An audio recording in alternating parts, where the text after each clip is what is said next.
Samarqand YuNESKOning 43-bosh sessiyasiga mezbonlik qilmoqda. Toshkentda tunda 174 ta daraxt kesildi. Zarar qariyb 1,5 milliard so'm. Endi 18 yoshgacha jinoyat qilib qamalganlar sudlanmagan hisoblanadi. O'zbekiston va Finlyandiya hamkorlikni yangi bosqichga olib chiqmoqda. Endi yo'l kameralari orqali qayd etilgan qoidabuzarliklar uchun ham jarima ballari qo'llaniladi. Issiq suv tariflari 15% ga oshirildi. Assalomu alaykum. O'zNews hafta dayjestining navbatdagi soni e'tiboringiz markazida va bugun hafta davomida sodir bo'lgan eng muhim voqealarni atroflicha ko'rib chiqamiz.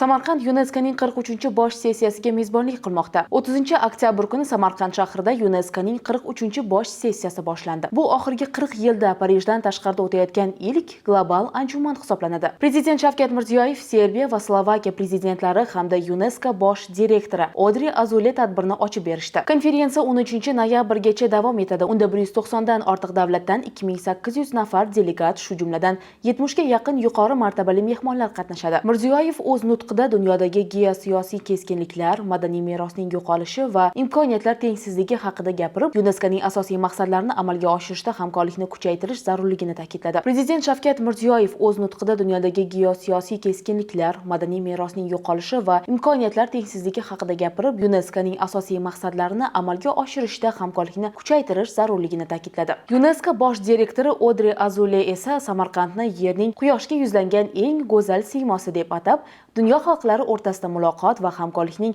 ahamiyatini eslatdi. Tadbir doirasida 150 dan ortiq uchrashuv va forumlar o'tkaziladi. Qadimiy Samarqand yana bir bor tarix markaziga aylandi. Endi dunyo qarorlari Parijdan emas, Samarqanddan yangramoqda.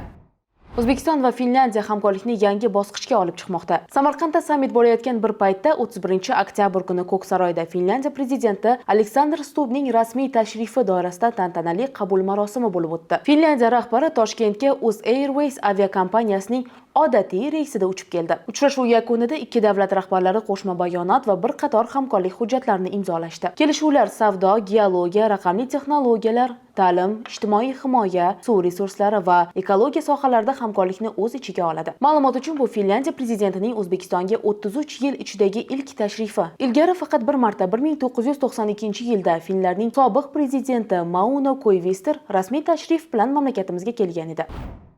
Endi 18 yoshgacha jinoyat qilib qamalganlar sudlanmagan hisoblanadi. Qonun bilan O'zbekiston Respublikasi Jinoyat kodeksiga qo'shimchalar va o'zgartirishlar kiritildi. Yangi tartibga ko'ra 18 yoshga to'lguncha jinoyat sodir etib, tayinlangan jazoni to'liq o'tab bo'lgan shaxs sudlanmagan deb hisoblanadi. Biroq agar u jazodan keyin 18 yoshga to'lmasdan turib qasddan og'ir jinoyat sodir etsa, sudlanganlik saqlanib qoladi. Bundan tashqari, voyaga yetmaganlar uchun jazo muddatlarining eng kam chegarasi qisqartirildi. Erkinlikni cheklash va ozodlikdan mahrum etish jazolari endi kamida 1 oydan boshlanadi. Avval 6 oydan edi. Aytilishicha, bu o'zgarishlar voyaga yetmaganlarga nisbatan jazolarni yengillashtirish va insonparvarlikni kuchaytirishga qaratilgan. Xo'sh, bu xabarga sizning munosabatingiz qanday? Fikrlaringizni izohlarda yozib qoldiring.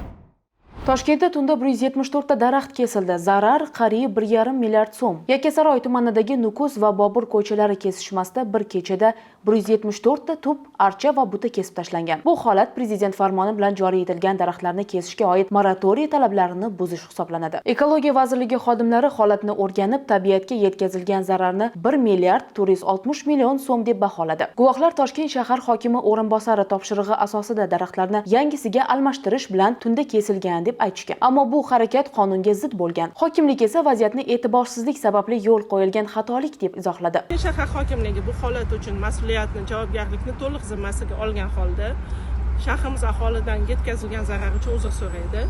Kelgusida bu holatlar takrorlanmasligi uchun tizimli ish olib boradi.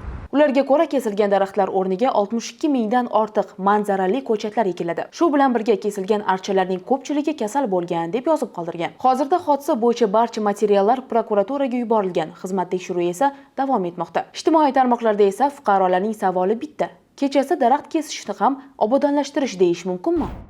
2026 yil apreldan boshlab O'zbekistonda yo'l kameralari qayd etgan qoidabuzarliklar uchun ham jarima ballari qo'shiladi. Avval bu ballar faqat yo'l harakati xavfsizligi inspektorlari rasmiylashtirgan holatlar uchungina hisoblangan. Endilikda javobgarlikni mashinani ishonchnoma, sug'urta yoki yo'l varaqasi bo'yicha boshqargan shaxs oladi. Agar yo'lda boshqa odam bo'lgan bo'lsa, avtomobil egasi buni jarima ball tizimida ko'rsatib, ballarni qoidabuzarga o'tkazishi mumkin. Eslatib o'tamiz, jarima ballari tizimi O'zbekistonda 2025-yil 1-iyundan amalga kirgan. Maqsad haydovchilar intizomini oshirish va yo'l transport hodisalarini kamaytirish deyiladi xabarda. Haydovchilar o'z ballarini va ularning sabablarini onlayn tarzda kuzatib borishlari mumkin.